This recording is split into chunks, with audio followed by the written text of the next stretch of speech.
Movie की शुरुआत में हम एक रिसर्च सेंटर में एक एलिजाबेथ नाम की लड़की को देखते हैं। वो एक नर्स थी। आज उसका फर्स्ट डे था। एलिजाबेथ को डॉक्टर वेस्ट से मिलवाया जाता है। उसको डॉक्टर वेस्ट बताते हैं हमारा फर्स्ट सब्जेक्ट अभी अनकॉन्शियस है और वो अगले 24 घंटों में दोबारा से जिंदा हो जाएगा। उसका तुम्हें पूरी तरह से ख्याल रखना होगा। इसके बाद मूवी पास्ट में जाती है। ये साल 2015 का था। हम पास्ट में मार्क को देखते हैं। उसके डॉक्टर उसे बताते हैं उसे कैंसर है और वो थर्ड स्टेज पे है। ये सुनकर मार्क शॉक हो जाता है। इसके बाद मार्क अपनी कार के साथ रोड पे खड़ा था, तभी वहाँ उसकी फ्रेंड आती है। वो मार्क को अच्छा फील कराने के लिए बाकी फ्रेंड्स के साथ डिनर प्लान करती है। मार्क वहाँ से उठकर अपनी टैबलेट लेने रूम में चला जाता है। मार्क वापस आके अपने फ्रेंड्स को 7 साल पुराना एक आर्टिकल दिखाता है। वो दिखाता है कुछ साइंटिस्ट ने बायो आर्टिफिशियल हार्ट बनाया था। वहाँ लिखा था वो अगला एक्सपेरिमेंट इंसानों पे करेंगे। अब मार्क को मरना नहीं था और मार्क ये डिसाइड करता है कि वो अपनी सारी प्रॉपर्टी बेचकर फ्रोजन स्लीपिंग में चला जाएगा। इसके बाद वो फ्यूचर में ही उठेगा। टेक्नोलॉजी के मदद से उसको एक बार दोबारा से जिंदा कर पाएंगे।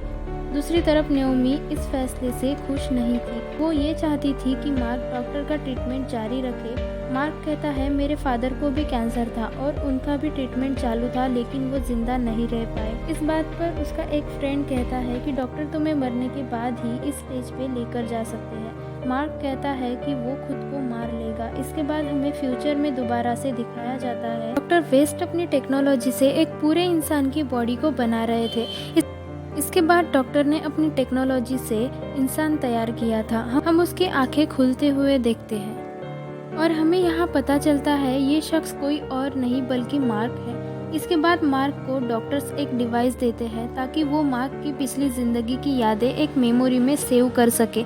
डॉक्टर्स पूरी दुनिया को दिखाना चाहते थे क्योंकि मार्क वो इंसान था जिसको मरने के बाद दोबारा से जिंदा किया गया था। अब एलिजाबेथ को मार्क का 100 दिन तक ख्याल रखना था। इसी तरह धीरे धीरे दिन गुजरते हैं। उसकी हालत इम्प्रूव होने लगती है, मगर वो अकेले रहने की वजह से अकेला फील करता था। उसको पिछली ज़िंदगी याद आ रही थी। उसके 100 दिन कंप्लीट हो जाते हैं। सेलिब्रेट करने के लिए डॉक्टर वेस्ट अपनी पूरी टीम को लाते हैं। उसको एक बॉक्स देते हैं जिसमें उसकी पुरानी चीज़ें थी।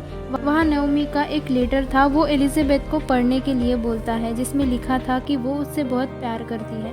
जब नेओमी 50 साल की हुई थी तो उसने भी क्रायोजेनिक स्लीप में जाने का फैसला किया था। वो डॉक्टर से रिक्वेस्ट करता है कि नेओमी को पहले की तरह जिंदा कर दे, जैसे मार्क को जिंदा किया गया था, लेकिन डॉक्टर मना कर देते हैं। डॉक्टर उसे बताते हैं नेओमी की बॉडी को क्रायो स्लीप में डाला गया था तो उसकी बॉडी बहुत वीक हो चुकी थी, इसीलिए उसकी बॉडी को रीजनरेट नहीं कर सकती। मार्क बहुत उदास हो जाता है जिससे उसकी हालत बिगड़ने लगती है। एलिजाबेथ डॉक्टर से कहती है मार्क को बाहर जाने देना चाहिए ताकि जब वो बाहर की दुनिया को देखेगा तब शायद वो नेओमी को भूल जाएगा। डॉक्टर कहते हैं कि उसे थोड़ा टाइम देना होगा, वो खुद ही नेओमी को भूल सके। कहीं ना कहीं एलिजाबेथ मार्क से अट्रैक्ट हो रही थी। एक दिन डॉक्टर वेस्ट के जाने के बाद मार्क उनके रूम की चाबी चुरा लेता है। वहाँ उसको माइंड रीडर डिवाइस मिलती है। जब वो उस डिवाइस को पहनता है तब डॉक्टर वेस्ट की पुरानी यादें और उनके लाइफ में किए गए एक्सपेरिमेंट्स दिखाई देने लगते हैं। डॉक्टर वेस्ट ने बहुत सारे एक्सपेरिमेंट्स किए थे, लेकिन उनके सभी एक्सपेरिमेंट्स फेल हो चुके थे।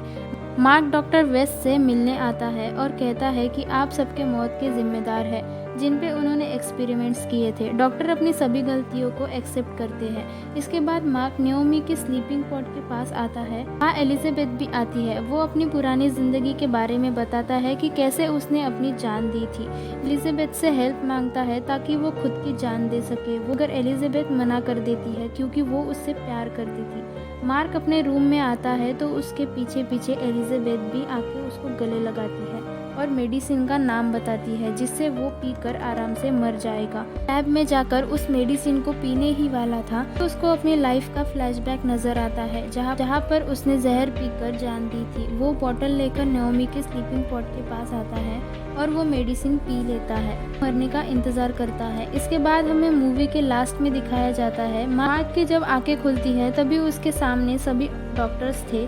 डॉक्टर वेस्ट उसे बताते हैं कि तुम्हें कैंसर से नहीं मरना था, इसीलिए तुमने जहर पी के अपनी जान दी थी दूसरी ज़िंदगी के लिए। अब तुम अपनी दूसरी ज़िंदगी बर्बाद मत करो। इसी के साथ ये मूवी यहीं पे एंड हो जाती है।